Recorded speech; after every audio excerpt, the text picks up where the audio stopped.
السلام عليكم ورحمة الله وبركاته. ازيكم عاملين ايه؟ يا رب تكونوا بخير واحسن حال. فيديو بقى جديد النهاردة وتغييرات كده. حبايبي الحلوين اللي بتفرجوا عليا سواء من على اليوتيوب على الفيسبوك على التيك توك على اي موقع كده وتشوفوا الفيديو بتاعه قدامكم. متنسوش تتابعوني، اعملوا لي متابعة، اعملوا لي اشتراك. ولو احنا هنا على اليوتيوب فضلا وليس امرا اضغطوا على كلمة اشتراك اللي تحت الفيديو وفعلوا زر الجرس علشان يوصلكوا كل جديد ننزله باذن الله. ولو انتوا بقى حبايبي مشرفين وموجودين معايا في القناه متنسوش تحطوا لي لايك جميل. زيكم كده. فيديو النهارده ايه؟ فيديو النهارده الواحد كان متحمس قوي كده، بس اللي حصل بقى غير اليوم خالص، غير الروتين خالص يعني. هنا مع بعض دخلنا طبعا المطبخ عشان نجهز الغدا. معايا هنا زي ما شفتوا في فرخة طالعة من الفريزر، حطيتها كده في مية وخل وليمون. وهنعمل خضار، نعمل بسلة بالجزر. هنا طبعا الإضاءة يعني غامقة شوية لأن النور كان قاطع. يعني أنا جبت الستاند ووقفت عليه التليفون والنور أصلا، يعني قمت الصبح لقيت النور كان قاطع. عاملة حسابي بقى إن أنا هغسل، وطبعا في طبيخ هنعزل الخلاط علشان نفرم طماطم، هنعزل كبة نفرم بصل. والحمد لله يعني الواحد صحي الصبح كده الدنيا بايظة خالص بسبب الكهرباء، لا عرفت اغسل ولا عرفنا نفرم طماطم ولا عرفنا نعمل اي حاجة. بس طبعا على مين؟ لا طبعا ده احنا لازم نتصرف. زي ما شفتوا كده جبت معايا البصلة.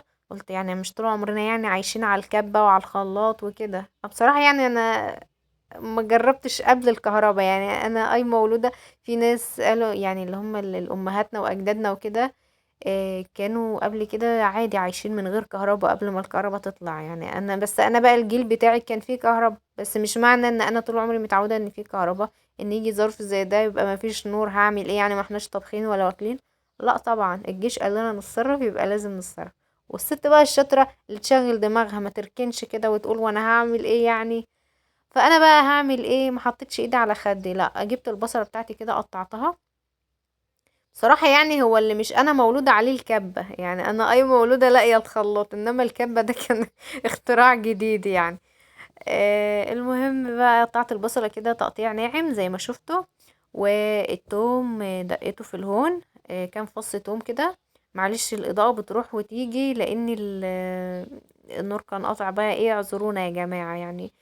اكيد بيمر علينا ظروف زي دي فعشان نتعلم يعني من بعض. المهم بقى البصلة اول ما بدأت تاخد لون كده حطيت عليها الثوم. الثوم مع البصل لما بتحمر مع البصل بيدي ريحة جميلة قوي. فحمرت الثوم كده ونزلت بالبسلة اللي معايا علشان تاخد تشويحة مع البصل. وهديت عليها النار خالص وسبتها مع البصل. البسلة ديت انا مخزناها ني في ني، يعني انا فرطتها هي وقطعت عليها الجزر وحفظتها من غير سليق من غير اي حاجة. طلعتها كده من الفريزر نشطفها مثلا شطفة ولا حاجة، وبعدين نحطها كده على البصل وهنطبخها برضو ني في ني. مش هسلقها برضو قبل ما اطبخها ولا هعمل فيها اي حاجة. انا هكتفي بس بان انا اشوح البصل احطها فيها لغاية ما اجهز لها عصير الطماطم. يعني انا هسوي البسلة مع تسبيكة الطماطم. المهم بقى الخلاط بتاعنا طبعا مفيش كهرباء، فجبت بقى الطماطم كده زي ما انتم شايفين. الطماطم برضو مش سلقاها ولا حط عليها ميه سخنه ولا اي حاجه، الطماطم طالعه من التلاجة غسلتها كويس وجبت معايا المبشره اللي هي اللي انتم شايفينها دي، وثبتها كده في طبق غويط وبدأت ان انا ابشر الطماطم. طبعا القشر او الجلدة بتاعة الطماطم ما بتتبشرش.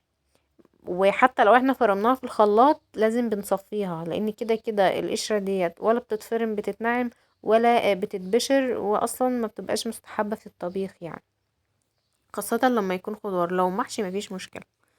المهم بقى ايه نبشرها كده بشرة بنت لذينة. بصراحة يعني هي حاجة متعبة بس يعني لازم نتصرف، هنعمل ايه يعني؟ ما عملناش كده يبقى عيب علينا يعني، حتى عيبة في حقنا لو مصرفناش. المهم هنا كشفت بقى الحلة. انا كنت حاطة شوية فلفل اسود صغيرين مع البسلة، واللي ضفتهم الشوية اللي انا ضفتهم التانيين دول شوية سكر. شوية سكر صغيرين خالص بحيث ان البسلة اصلا لو هي خضرة مياش مسكرة كده، او يعني طعمها مش مسكر، السكر ده يديها تسكيرة حلوة وطعم حلو كده للبسلة. وبرضو في ناس بتبقى تضيف سكر للصلصة بحيث ان الطماطم مش عارفة يقولوا ما تعملش حموضة، ما تعملش حرقان تقريبا، يعني حاجة كده والله اعلم. بس انا بحب اضيف السكر مع البسلة عشان تديها تسكيرة حلوة كده. والمهم بقى ايه، حطيت شوية بهارات، وهرجع احط شوية ملح، حطيت كمون، فلفل اسود، كزبرة ناعمة، ونظبط الملح بتاعنا. آه، وحطينا بقى الطماطم بتاعتنا طبعا زي ما انتم شايفين كده على البسلة اللي احنا بشرينها، واقلبها تقليبة، والنار برضو على نار هادية، يعني تغلي ايه في هدوء كده على نار هادية لغاية ما اجهز الشوربة. و يعني ازود بقى الخضار او البسلة دي شوربة. جبت هنا معايا حلة، حطيت فيها معلقة زيت. نبدأ طبعا ان احنا نشوح اللحمة. الفرخة بتاعتنا نكون غسلينها كويس جدا ونقعينها في مية بخل وملح وليمون وكل حاجة، طبعا من مكان التفريزات وكده، ولغاية ما تفك خالص من التلج، وبنشطفها شطفة حلوة. ونجهز بقى هنا معايا طماطمية وقرن فلفل وعود صغير خالص من القرفة.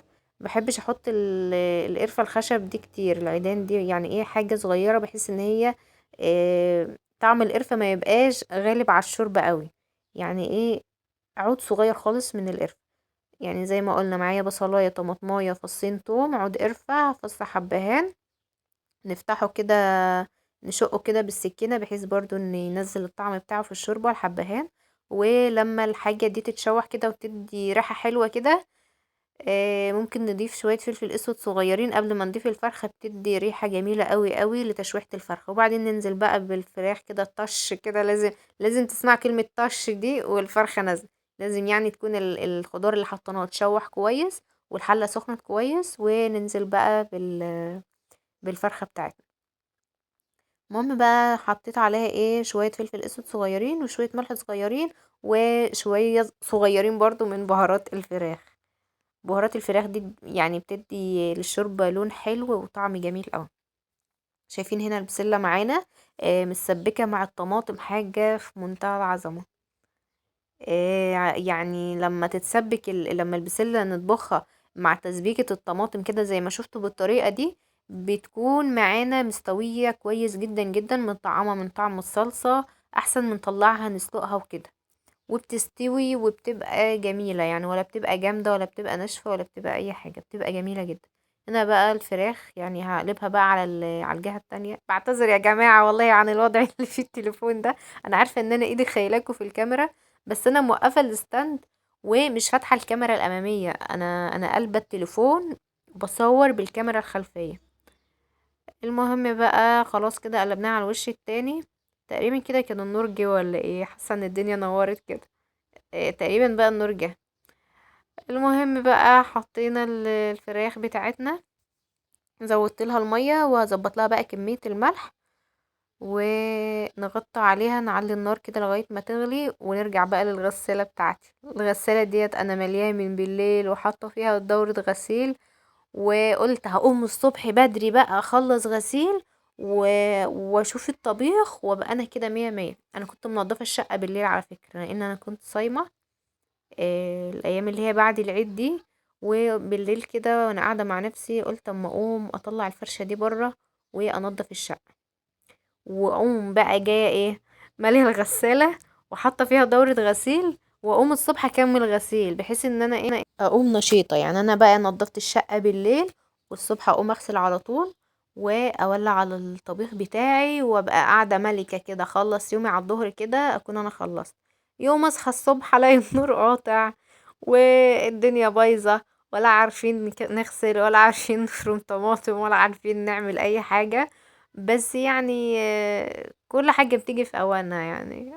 اللهم لا اعتراض على كل حاجة، وكل واحد بياخد نصيبه، يعني مبتبقاش للحسابين خالص. هو الواحد لازم يحسب ويتكتك وينظم اموره وكل حاجة، بس مهما كان اللي رايد ربنا هيكون. لو هو ايه لو على اقل حاجة اللي عايز ربنا هيكون. المهم بقى الرز بتاعنا برضو حطيته كده، ما كنتش انا صورته معاكم، غسلته وولعت عليه وكان كده اتردد. هديت عليه خالص لغاية ما يتردد، وجبت بقى الفرشة بتاعتي دي من بره، قلت انت حمست بما فيك الكفاية. فرشتها كده. طبعا الدنيا رايقة من بالليل على قد، بس ما كنست الصلاة برضو تاني والله على السريع. وفرشت الحافظات. شايفين بقى الهدوء والروقان. غسالة بقى كانت شغالة، خلصت اكل، الشقة نظيفة، الدنيا رايقة. بس كده فرشنا بقى الحفظتين الكيوت الجميلة قوي دول. وانا اصلا شوية كده وهلمهم علشان الجو بدأ يحرر. انا شلت السجاد وغسلته وكيسته وكل حاجة، بس سبت الحفاظات دي شوية نفرح بيها بعد العيد على ما بقى ايه ألمهم. وان شاء الله بفرشهم تاني على العيد الكبير. وبس كده نضلم بقى الحتة ونسد الشبابيك ونرش معطر. شايفين الراحة النفسية؟ انا حاسة ان انتوا زمان نفسيتكم مرتاحة معايا.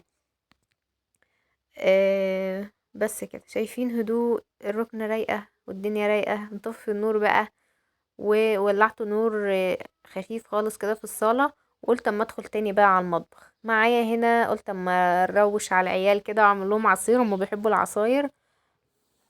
جبت معايا هنا كنت مفرزة فراولة في الفريزر. جبت معايا كيس كده فراولة. بس ما عملتوش كله بصراحة، يعني امانة يعني كده عشان ما اخدعكوش ما عملتش الفراولة كلها. شلت شوية صغيرين كده في الكيس، قلت هتبقى كتير وحرام يعني. وعلى 70 موز نعمل ايه؟ عصير فراولة بموز. يا سلام بقى لو كان فيه لبن، بس ما كانش فيه لبن، بس عادي يعني مش هنوقف نفسنا على اللبن. احنا عمالين من الصبح شغالين بنبشر في طماطم ونقطع في بصل. هتيجي بقى على اللبن وهنعمل مشكلة؟ عادي نمشيها من غير لبن. ريحة الفراولة بتبقى جميلة قوي قوي كده. لما بكون بطلعها من الفريزر بحس ان ليها ريحة اقوى من وهي قبل ما تتفرز. سبحان الله مش عارفة ليه. المهم بقى فرمنا العصير، حطينا بقى السكر بتاعنا وبس كده. شايفين بقى الجمال والعظمة؟ الرز بقى كان خلاص والاكل بتاعنا استوى، والبسلة الجميلة. انا الفراخ دي ما حمرتهاش في الزيت، دهنتها دهنة زيت خفيفة كده. ودخلتها الفرن، اخدت لون جميل قوي قوي زي اللي معموله في صينيه. وبس كده، وادي الغدا بتاعنا النهارده. يا رب يكون الفيديو ده خفيف على قلبكم منكناش رغينا كتير، بس ادينا يعني بندردش مع بعض. نورنا قطع ونورنا جه ونكمل غسيلنا. انا بقى الغسيل بقى يعني هكمله مع نفسي كده، يعني الغسالة شغالة وبروح ابص عليها من وقت للتاني. والغدا كان جاهز والدنيا تمام قوي. اتفضلوا بقى يا جماعة معانا. وكده فيديو النهارده خلص. اشوفكم على الف خير. استنوني في فيديوهات تانية جديدة. اهم حاجة يا جماعة ما تكونوش كروتوا الفيديو، او لو وصلتوا معايا بقى لغاية هنا ما تنسوش تضغطوا على كلمة اشتراك وتفعلوا الجرس. واشوفكم على الف خير، مع الف سلامة.